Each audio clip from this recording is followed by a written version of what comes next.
The race for governor on the Democratic side just got tighter. After dropping out of the race in October, Senator Lesniak has announced that he is back in the game. His chief rivals are former Goldman Sachs executive Phil Murphy and Assemblyman Wisniewski, who became known as Governor Christie's chief nemesis after he pursued the legislative investigation of Bridgegate. On the major issues affecting this state, Senator Lesniak voted no on the gas tax and voted no on allowing Governor Christie to profit from a book deal, despite the fact that that might have benefited Senator Lesniak because he would have gotten more money for his staff. So we're now joined by Senator Lesniak.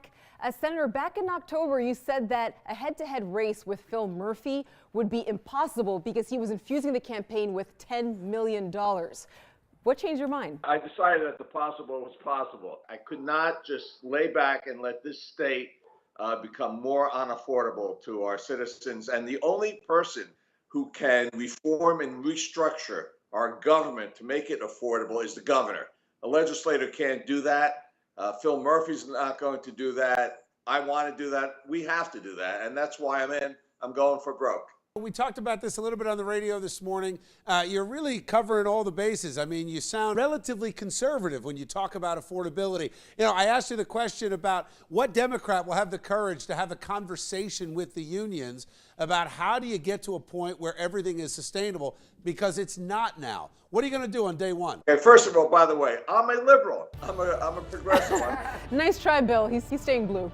Animal welfare, gay rights. I'm there. I've been in the forefront of those things.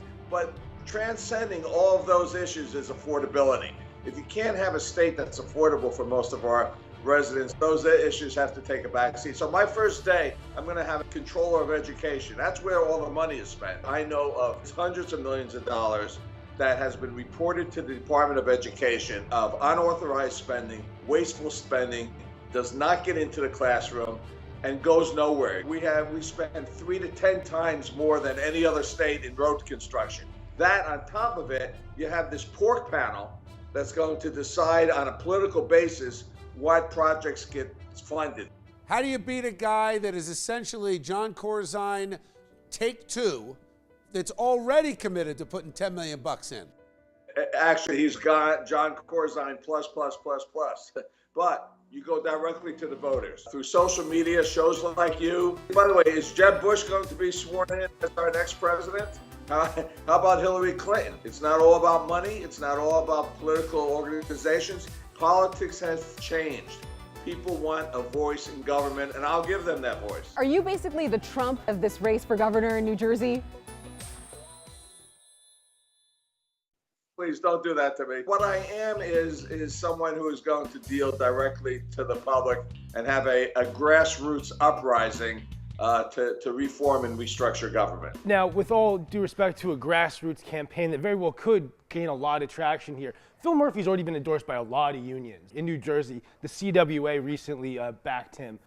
How do you expect to win the Democratic ticket without a lot of union support? And are there still unions up for grabs at this point? First of all, they made those decisions before I was in the race. I don't expect them to change their mind, but I do expect their members to know about me and what I've stood for. But also, if we don't curb government spending, the waste in government spending, there's not going to be money for those union members to work either. But what about our other problems, such as the heroin epidemic in New Jersey? If you were to win and become governor of New Jersey, have you had any conversations about how you would tackle that? I don't have to wait till I become governor, because I already have. I have a recovery school for high school kids who have substance use disorders. It's the Raymond J. Lesniak Experience, Strength, and Hope Recovery School.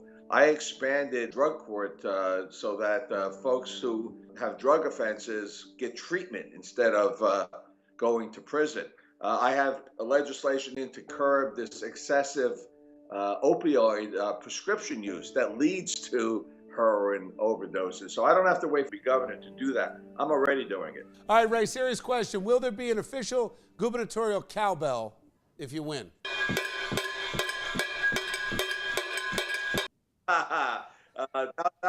Well, we'll talk about that. All right, more cowbell. My opponent will bring it up. That's true. All right, thanks, Ray. Appreciate it.